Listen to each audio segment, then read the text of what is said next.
Hey YouTube, this is just going to be a little rant video on how cheap Chinese metal is and how poor quality it is. This bike was good for a while, and then stuff that shouldn't break started breaking because of the cheapness of the metal they use, and this company won't back up their product. Won't stand behind it. And here's a couple things. There's this side actually. This adjuster right here that tightens and loosens this. It pulls the axle back to tighten the chain. Both the nut on here and the threads on the bolt here stripped. They replaced that. That's the only thing they replaced for me. Second thing, that's because of cheap metal. It shouldn't do that. You got this little guard right here. It sort of weaves back through here and hooks up onto this strip of metal right here. As you can see, it just ripped off because of poor metal quality. Just broke. I don't drive this thing very hard, but I do expect it to last a while, and right now it's not looking good.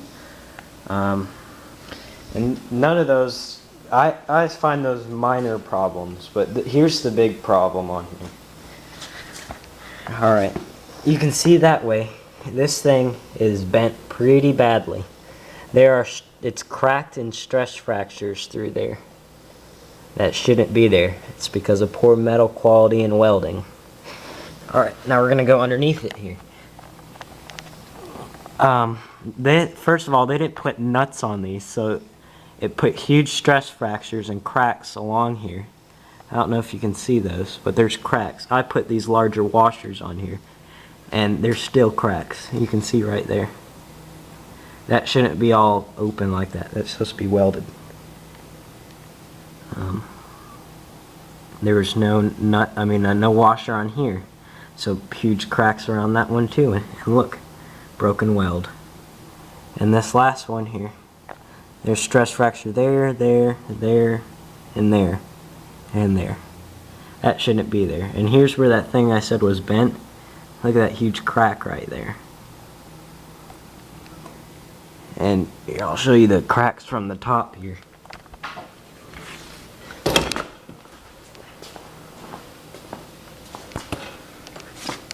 You see that? That shouldn't be there. That should be welded down across here. That's cheap metal quality. Shouldn't be doing that. And the last thing, which makes this thing unrideable, is this. That shouldn't do that. The metal quality of the throttle cable here. Look, it just ripped apart there. That's pretty sad quality right there. Just ripped. Now you can't throttle it up or down, so you can't ride it. It's pretty much toast. I gotta go find a throttle cable, and I gotta weld it back up along here. Right here, you gotta weld it back up through there. I guess I gotta weld a new piece of metal on there and drill holes in it to, because this one is unsavable now because it's all cracked and fractured. Yeah, so I guess I gotta weld that and maybe get a new piece of metal, or weld a couple of washers onto it to strengthen it. For this, I guess I gotta weld that piece. That's pretty flimsy, small piece to weld onto. Maybe I'll just drill new holes and bolt something on.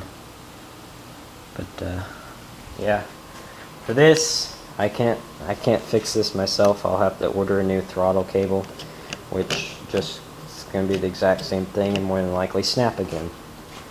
But that's poor metal quality by Baja Motorsports. The only thing that's not high quality on this, which I'm saying this lightly, knock on wood, is this engine. This engine always starts up whenever you need it to, but it's one of those clone engines. It's not even made by Baja Motorsports, so, but it works pretty good. Just like most Chinese clones, you gotta put the choke on to start it. But this shouldn't be happening. This thing's not even 6 months old. Come on. And now I can't ride it. Thanks, Baja Motorsports. Thanks.